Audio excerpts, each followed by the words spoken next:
Hello dear students, you must be thinking about these images that I have salt bee, I have an earthworm and I have watermelon picture.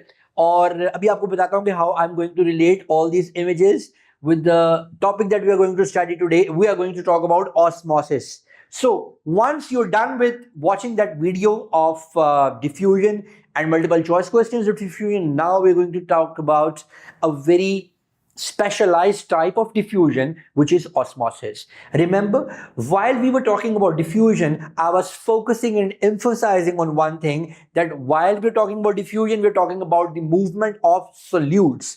So what about solvents? Most of the time, we have water as a solvent in living systems. And when water moves from one place to another place, there is a logic behind, and we are going to discuss the logic behind